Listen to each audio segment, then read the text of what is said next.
Look at him, eating whatever he wants, never gaining a pound. While I'm stuck with the boring special and can't lose an ounce. How's your lunch, man? Amazing. Yours? So good. Oh, I'm so happy for you. Cool, buddy.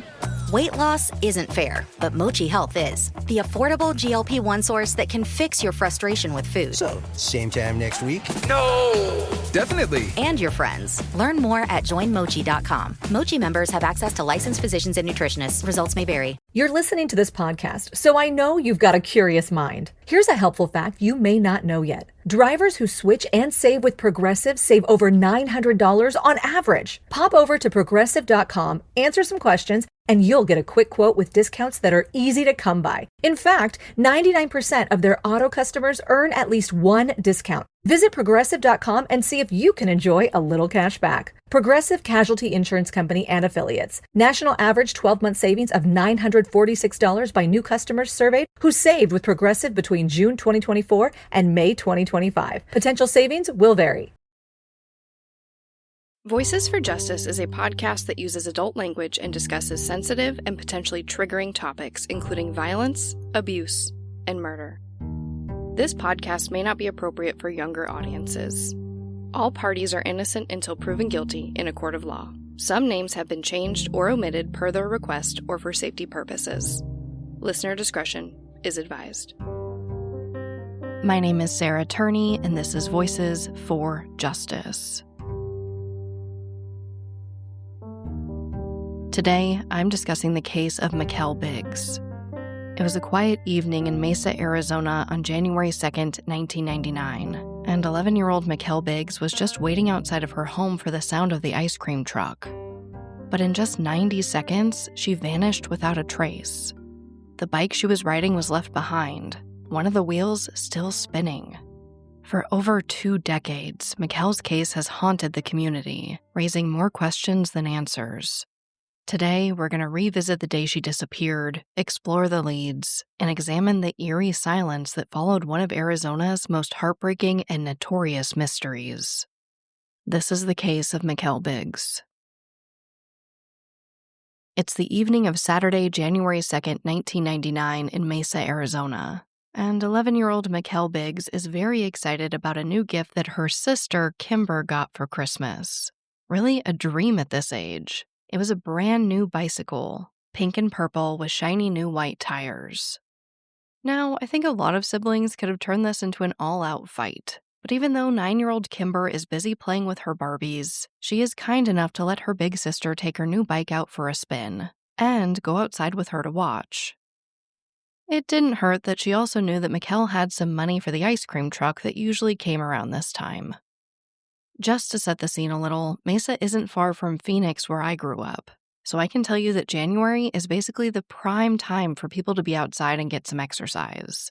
The weather is beautiful, and it's really the best time to be outside riding your bike. And because the local schools are on winter break and the weather is amazing, there are a lot of other kids playing outside in her neighborhood and some parents watching. In fact, the girl's mom, Tracy Biggs, was outside on the swing on their front porch with her cousin watching them play. But eventually they do head inside while the girls stay outside. After all, Tracy did have 4 kids total: Mikelle, Kimber, and then Nathan, who was 4, and a baby girl named Linnell, who was just 9 months old. If you grew up in the 90s or earlier, you may be familiar with this rule. The rule was that Mikelle and Kimber could play outside until the streetlights came on. And it's just before 6 p.m. in the winter, so the clock is ticking. Mikelle takes the bike out for a short ride. Basically just up and down her block a bit. She doesn't really go further than just a few houses down. And as if a new bike wasn't exciting enough, they can hear the ice cream truck a few blocks away, and they are ready with their pocket change to do as much damage as they can along with the other kids in the neighborhood. Kimber says that Mikelle always loved the ice cream with the gumballs in it. But for whatever reason, the truck never turns the corner for their block.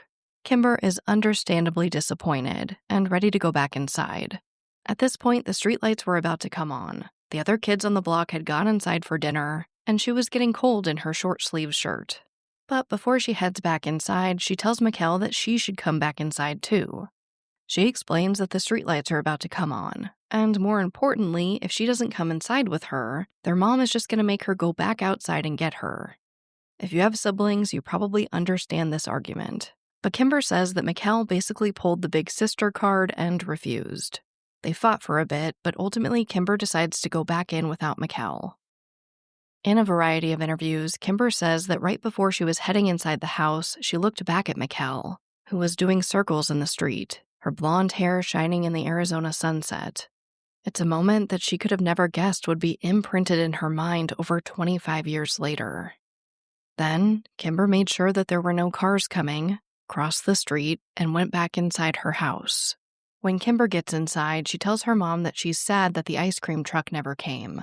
Tracy takes a moment to console her and tells her that the ice cream truck will come back another time. And as Kimber predicted, she also told her to march right back outside and get her sister. So Kimber does what I think most siblings would do. Before even looking for Mikelle, she just walks to the end of her driveway and screams for her to come back inside. But there's no answer. She looks down one side of the street and then the other, getting increasingly annoyed that Mikelle isn't answering her. And as she's looking, she sees her brand new pink and purple bike lying on the pavement, with one of those brand new shiny white tires still spinning. At this point, she obviously doesn't know what's going on.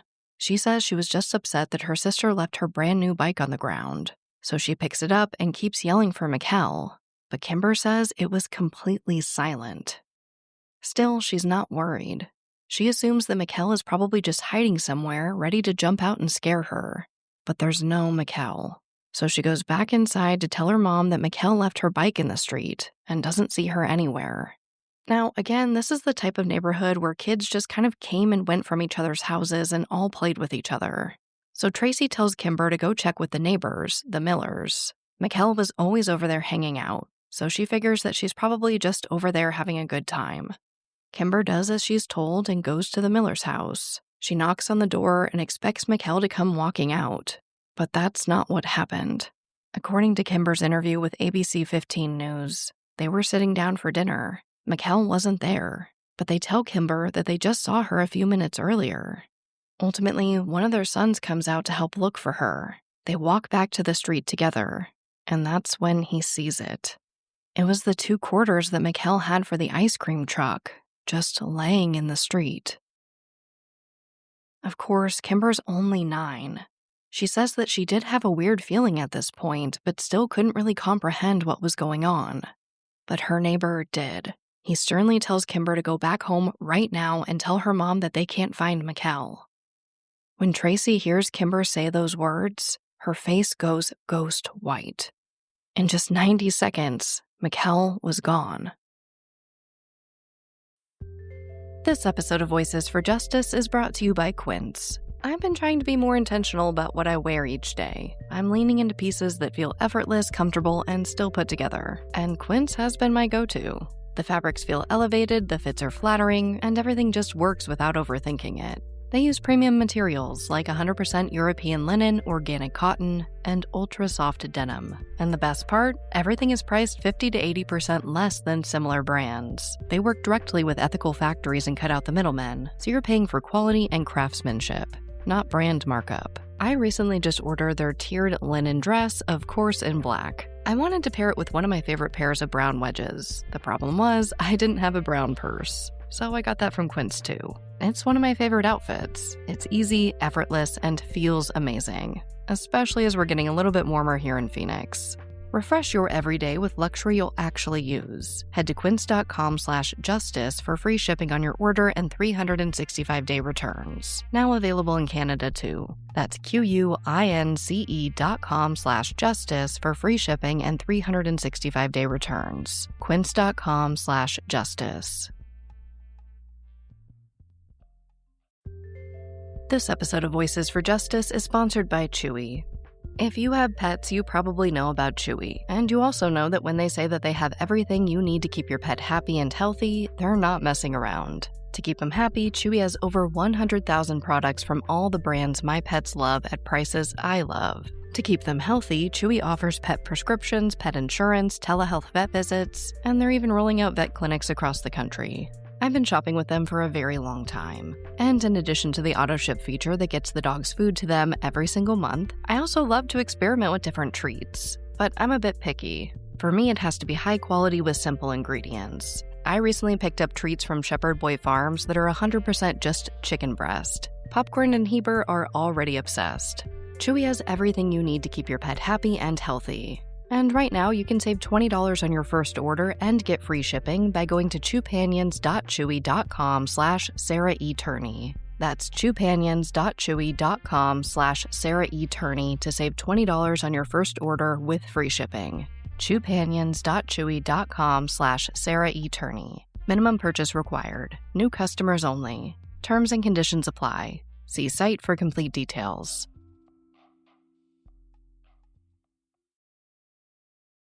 After learning that her 11-year-old daughter Mikelle seemingly vanished right in front of her home, Tracy Biggs pages her husband, Mikelle's dad Darren. About 5 minutes later, she calls 911 to report Mikelle missing. She also called a friend and then members of her church to help in the search. By the time the Mesa Police Department arrived on the scene, there were already upwards of 60 people helping search for Mikelle. Within 30 minutes, they had a helicopter in the air looking for her using thermal imaging and announcing via loudspeaker that they were looking for a missing child. Within an hour, they had flyers with Mikelle's school photo on it, and hundreds of people were dividing into search parties. Officers also patrolled the neighborhood and went door to door speaking with neighbors and conducting searches. They meticulously combed alleys, drainage ditches, and any other potential hiding spots. For an absolutely terrible situation, the response to reporting Mikelle missing was really ideal. It was absolutely all hands on deck.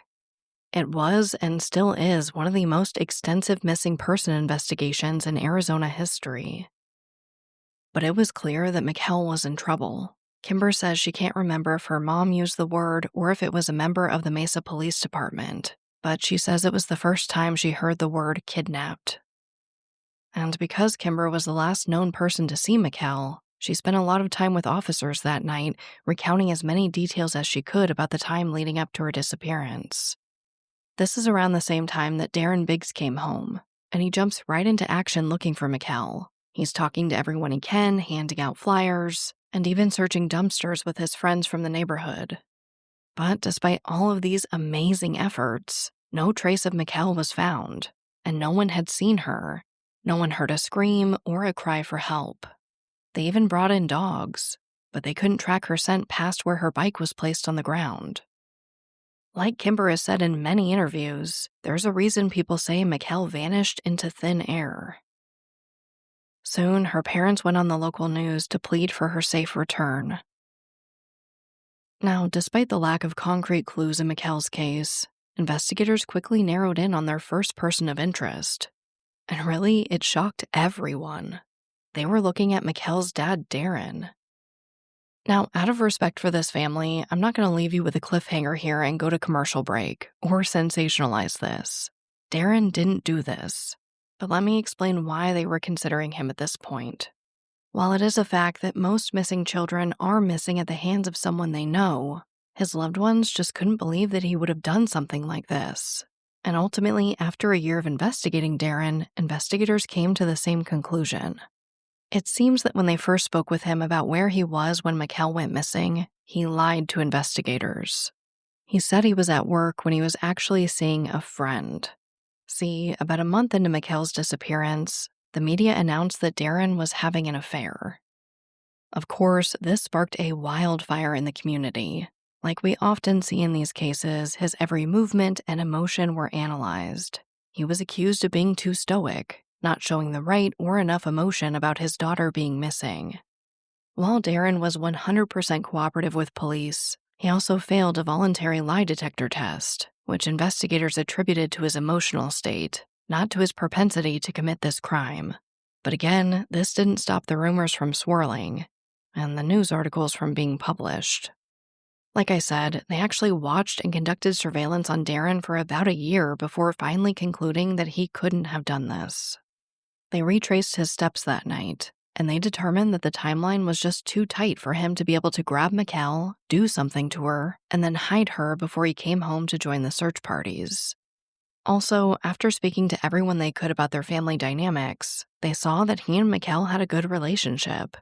There was no history of abuse or any red flags that would indicate he'd do something like this. They also took the crime scene into consideration.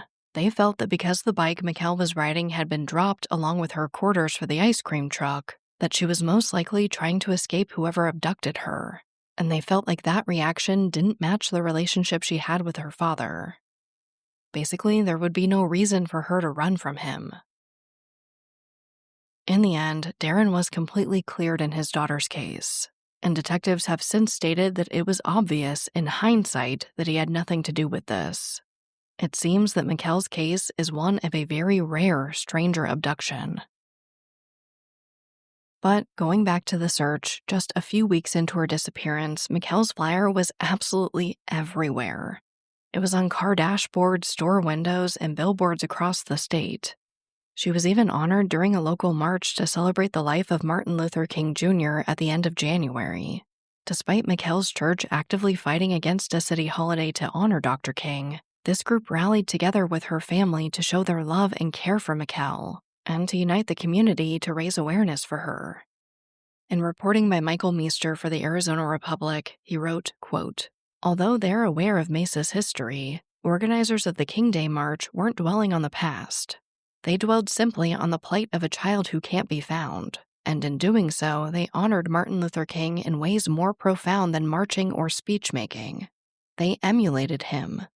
They put in action the words of the great civil rights leader, 'Love will win,'" end quote. A website was also created for Mikelle, which was pretty progressive for 1999. Of course, the police were watching it closely. And it wasn't long before a message came in for Darren. It was essentially a ransom note. This person said that they had Mikelle and provided a date and location in which they would return her. It seemed like this was exactly the break they were looking for. Quickly, investigators tracked the messages to a home in Phoenix, about 30 minutes from Mesa. They sent out aerial surveillance and eventually deployed a SWAT team on the house. But what they found was a very apologetic 12-year-old boy instead of the person who took Mikelle Biggs. It was all a cruel hoax. By March, the reward for information leading to her was up to $72,570. It's a very specific number because contributions were coming in from what seemed like everywhere. A group of senior citizens at the Val Vista Village Mobile Home Park raised over $33,000 for her. Darren's employer, TRW Vehicle Safety Systems, donated $10,000. The local Silent Witness program donated another $1,000. The KC Memorial Foundation pledged $20,000. And the Biggs family had $8,000 of their own money to contribute. According to reporting by Christina Leonard for the Arizona Republic, by the end of 1999, investigators had sifted through over 7,000 leads, interviewed 500 psychics, found every ice cream vendor they could track down and cleared them, and dug through 35 mine shafts in the nearby Santan Mountains. They used hypnosis, polygraph tests, voice stress analyzers, and FBI profilers. They looked into sex offenders who frequented the area and a nearby park. The two lead detectives from the Mesa PD, Butch Gates and Jerry Gissel, even canceled their vacations to continue working on Mikelle's case, and they pursued leads as far away as Pennsylvania and Mexico. At this point, there were a ton of theories. They considered drug smugglers, that she may have been hit by an ice cream truck, and of course, unfortunately, that a predator may have just saw this as a crime of opportunity. Despite all these efforts, investigators say that they were no closer to finding Mikelle than the day she went missing. It really is amazing, though. At this point, nearly a year later, they still hadn't even really scaled back the search for her, though they admitted that they might eventually have to. Jerry Gissel also said that they consider themselves to be failures until her case was solved. In that same article, Darren Biggs said, quote, "Of course, I expected the world, and that's almost what I've gotten. It seems like they'll go to the ends of the earth if they get a lead," end quote. But Christmas came and went without Mikelle. Tracy says what she missed most were the little things. Reading Christmas stories every night throughout the month of December, playing 21 questions at the dinner table, and Mikelle randomly giving her hugs while she did the dishes. But then, there was new hope. Near the end of 1999, the Mesa Police Department shifted their focus from Mikelle's family, specifically Darren, to a new potential person of interest. A registered sex offender who lived just 2 blocks from the Biggs family. You know that thing where you get an amazing pair of shoes at a really great price and want to tell everyone about it? Yeah, so do we. Here at Designer Shoe Warehouse, we'll give you something to brag about. Like the latest styles from brands you love, or the trends everyone's obsessing over, or shoes that make you feel like, well, you. So go ahead, show off a little. Find shoes that get you at prices that get your budget. Head to your DSW store or DSW.com today. DSW, let us surprise you. What they did to your family, you're lucky to make it out alive. Streaming on Peacock. These men are going to come after me. Taking them out is my only chance. Put a bullet in her head. From the co-creator of Ozark. Looks like a family was running drugs. Execution-style killing, it's rare for the keys. And it leads on who they might have been running for. The cartel killed my family. I'm gonna kill them. All of them. MIA. Streaming now. Only on Peacock. After ruling out Mikelle's father, Darren Biggs, the Mesa PD begins looking at a man that they'd interviewed immediately after she went missing, 42-year-old Dee Blaylock. Like I told you earlier, this department literally went door to door talking to everyone, and Dee Blaylock was no exception. When they originally spoke with him, he gave them an alibi. He was in his garage watching football and tinkering with a lawnmower. This was backed up by his then wife and sister-in-law. Police even searched his home and found nothing. But this next part is something that continues to stick in the minds of Mikelle's family, because there's a bit more to this story. They actually saw a trailer in his backyard that they wanted to search, but Blaylock declined their request. And when they came back with a warrant to search it, the trailer was gone. At that time, there still wasn't much to connect him to Mikelle. He was just a registered sex offender who was on their radar. But his rap sheet was pretty concerning. He had 3 former convictions in 3 different states for sexual assault, kidnapping, and child molestation.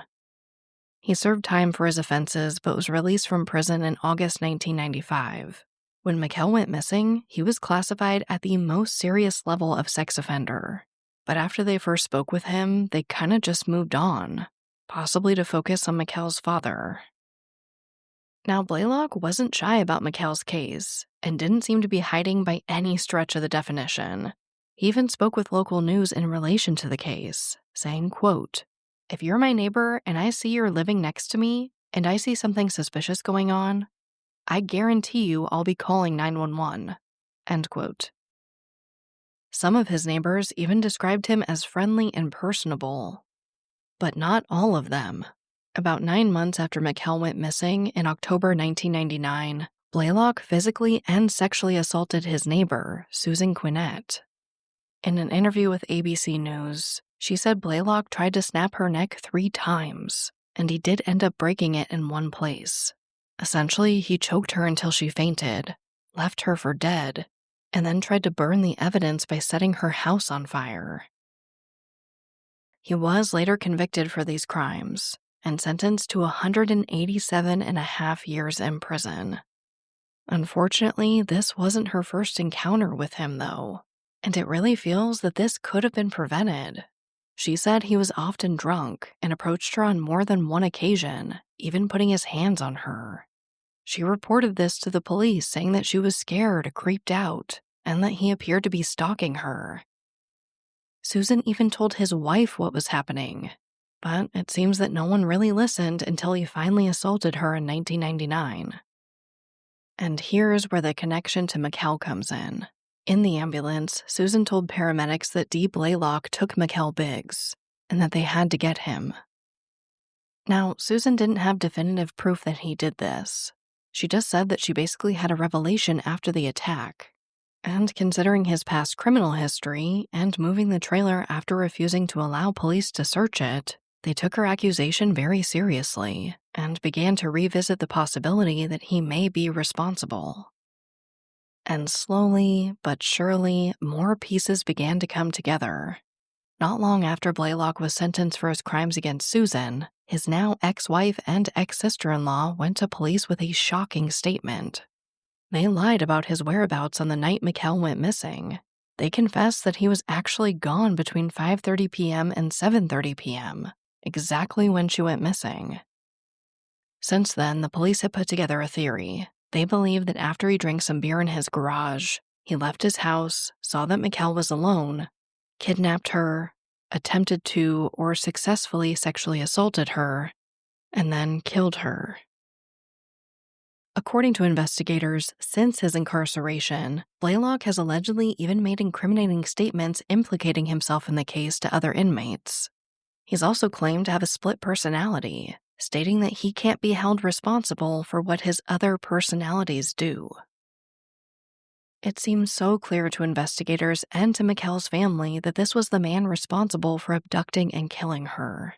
But along with these incriminating statements, Blaylock has also denied his involvement, and ultimately, the Mesa Police Department said that without physical evidence tying him to Mikelle's disappearance or murder, they will not move forward with charges. But he does remain the primary person of interest in Mikelle's case, even now as I record this in 2025. It's honestly so hard to hear, but unfortunately not uncommon. Of course, I feel specifically emotionally tied to this particular situation because of my sister's case. But I'm not alone in this limbo that families go through when a perpetrator is skilled enough to hide a body from law enforcement. I've spoken about this case before, but I just wanted to highlight that something similar happened in the case of 13-year-old Brandy Myers. She went missing from Phoenix in 1992. Brandy and my sister shared a detective. He actually introduced me to Brandy's sister Kristen and Mikelle's sister Kimber at a Missing in Arizona event many years ago. Unfortunately, all three cases share similar circumstances. Our sisters' bodies have yet to be recovered, but there's a pile of circumstantial evidence pointing to a likely perpetrator. In Brandy's case, her detective met with her sister and aunt and said they knew what happened to Brandy. They said that Brandy's killer was Brian Patrick Miller, that he confessed to his ex-wife that when Brandy was going door-to-door raising money for her school, he pulled her inside and killed her. And I'll warn you that this next part is extremely difficult to hear.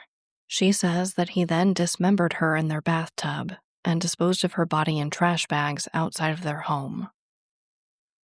The detective told Brandy's family what color trash bag she was placed in, but because they were unable to recover her remains, Brian Patrick Miller was never charged with Brandy's murder.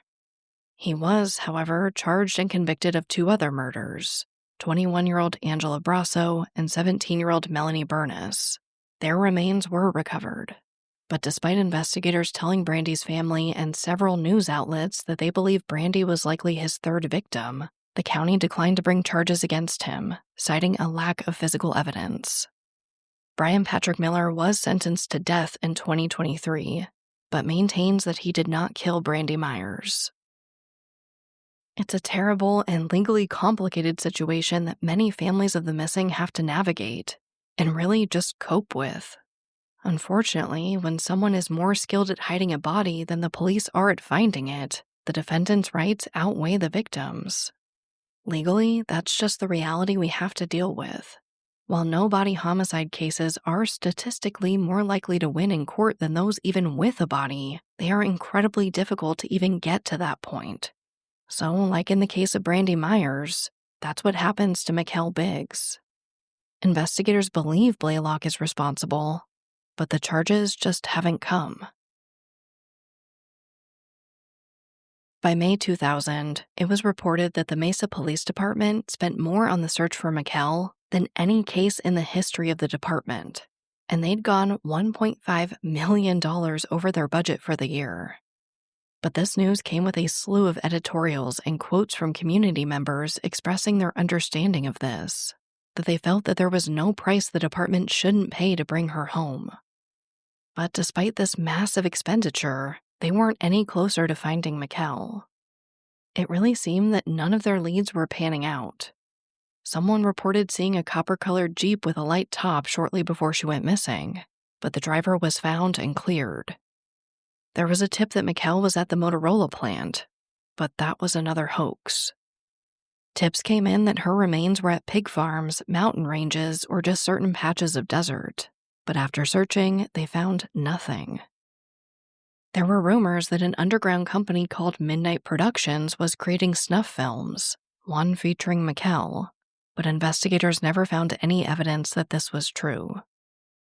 One woman called in a tip that her father may have killed Mikelle. She said he was a sex offender who had assaulted his own grandchild in Texas a few months after Mikelle went missing, and that he made statements about having other victims before dying by suicide. She added that he was mysteriously missing on the night Mikelle went missing. But after a search of his home, there was no evidence linking him to Mikelle. In 2009, Tracy and Darren Biggs wrote a series of letters to Dee Blaylock about Mikelle, and he responded saying that he needed to make things right with them and their family. Eventually, he agreed to arrange for them to visit him in the Florence, Arizona prison. Tracy said she was nervous, but wanted to look him in his eyes about Mikelle. The entire conversation was recorded by investigators and was extremely disappointing. Darren asked him outright if he was involved in Mikelle's disappearance, but Blaylock continued to deny his involvement and complained about being harassed. While investigators can't confirm any official diagnosis for him, this is also when he made those statements about having a split personality and not being responsible for what his other personalities do. They spoke for about an hour and a half, and Tracy believes that most of what he said were just lies.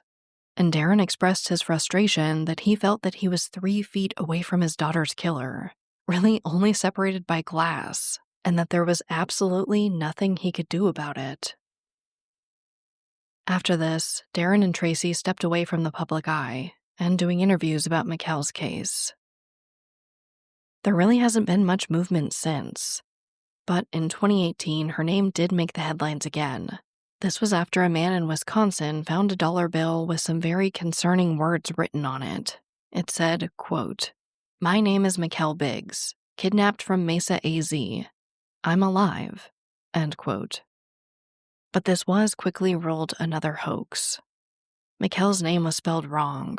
The bill was printed 10 years after she went missing, and her sister Kimber said that she didn't believe it was Mikelle's handwriting. Kimber has since turned her grief into advocacy. She was hired by the National Criminal Justice Training Center to help teach a course to first responders and officers on how to better interact with families of missing children, and encourages officers to be open-minded about potential perpetrators of crimes. There's really no question that Mikelle's disappearance changed the city of Mesa, the state of Arizona, and of course, her family forever. Stepping back just a bit, I do want to take a moment and honor that journey, and honor the loss of Mikelle. On the 5-year anniversary of Mikelle's disappearance, looking for any semblance of peace, her family held a memorial for her and buried an empty casket. In her interview with ABC 15, Kimber explains that this service for Mikelle wasn't a sign that they'd moved on, but was more like the beginning of a new phase in their lives, one where they were allowed to live without her and be happy without feeling guilty about it. Mikelle truly had a bright future ahead of her. Tracy described her as a very kind and loving child who was very sweet. She loved creating art, and starting at the age of 4, she dreamed of being a Disney animator. Her parents really tried to cultivate this aspiration and enrolled her in classes to hone her art skills. Mikelle also loved to read, and she was in the book club and she loved music. Even though she was shy, she also enjoyed singing, was in band, and played the clarinet. As if that wasn't impressive enough for an 11-year-old, Mikelle was also on the honor roll, in her school's Future Scientists and Engineers of America Club, and a member of the student council at Lindbergh Elementary. In her interview with Dateline, Tracy made it very clear that Mikelle's father, Darren, made it a priority to keep her memory alive and encouraged the whole family to speak about her anytime they felt compelled to, though Darren admits it was difficult to go in her bedroom, which they'd maintained for years before eventually moving to Utah. Tracy said that these efforts really were priceless, saying it was, quote, helpful in both healing and being able to communicate with each other, End quote. Now, this really may seem like the smallest thing, and maybe you don't understand why I'm bringing it up, but I can promise you that it is a very special thing in the world of missing persons cases. Truly, there is no right or wrong way to grieve a missing person. That ambiguity, the not knowing, is enough to eat the strongest person alive. But I think it's very commendable that Mikelle's parents took this approach and didn't shy away from continuing to discuss their daughter. Which brings me right to our call to action. As of recording this episode, it's been over 25 years since Mikelle Biggs went missing, and it shouldn't take another hoax to keep her name in the media and keep people looking for her. Back in 1999, when she went missing, technology was so much more limited than it is today. But now it seems like cases like hers are being solved every single day. So please share her case and her photo in hopes that some new, actionable leads are submitted.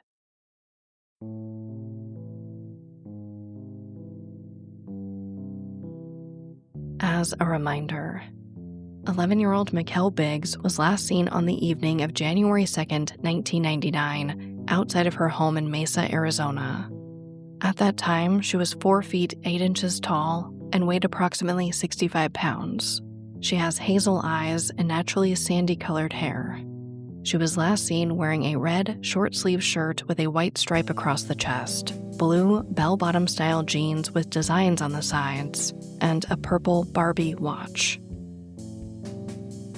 Anyone with information is asked to call the Mesa Police Department at 480-644-2211. But, as always, thank you, I love you, and I'll talk to you next time.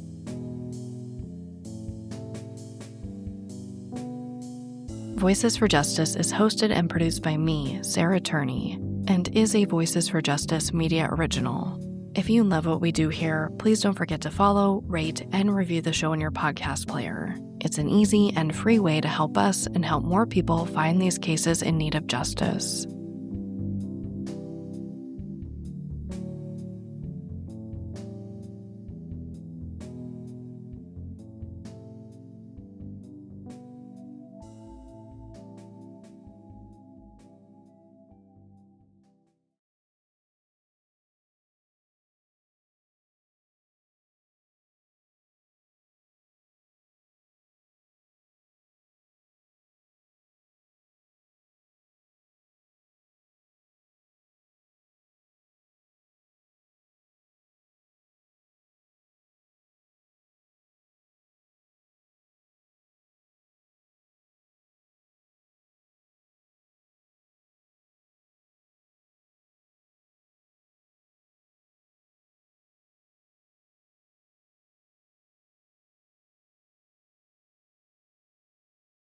Welcome to the Secret After Show. The studio door is open and our emotional support puppies Popcorn and Heber are in the room.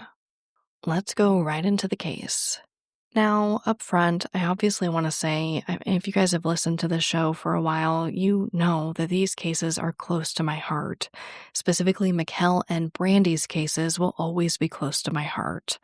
I have covered Brandy's case, but I haven't covered Mikelle's just yet, so I just wanted to raise some awareness for it.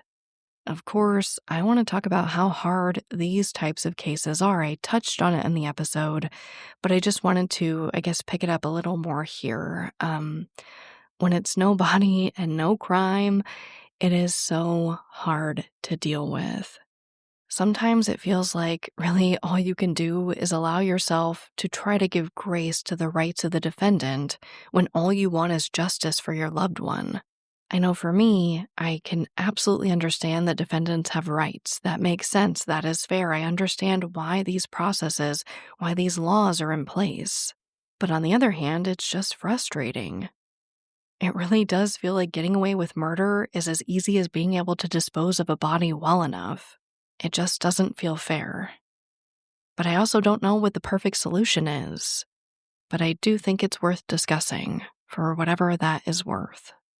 But I think you guys are well aware of my feelings on this, and no body, no crime cases, so let's go right on to media discrepancies. And I will say that I was pleasantly surprised. There were mostly some discrepancies about the day of and basically the series of events. When did they hear the ice cream truck? Who found the quarters? That type of thing. But for the most part, this case was, there were countless articles, countless news broadcasts to really reference here. There was a wealth of information, and that makes sense. It still is one of the most notorious crimes in Arizona, likely the most notorious crime in Mesa. It is just an absolutely huge case, even though obviously it's been a long time. There's still a ton of news articles, and they do come out pretty regularly. There was a lot of reporting last year on it specifically where they reconfirmed their belief that Blaylock was responsible for this. So, shout out to all the reporters because there was a lot of solid reporting on this case. Now let's talk about the hero of this episode. I put the community as a whole. And really also, I should say, the Mesa PD. The search, the fundraising, all of these efforts were just absolutely incredible. In addition to all the money that was spent on this case, it just is so clear that this was also a huge community effort. I didn't put this in the episode because it wasn't specifically relevant and it just felt like I was going down a weird rabbit hole.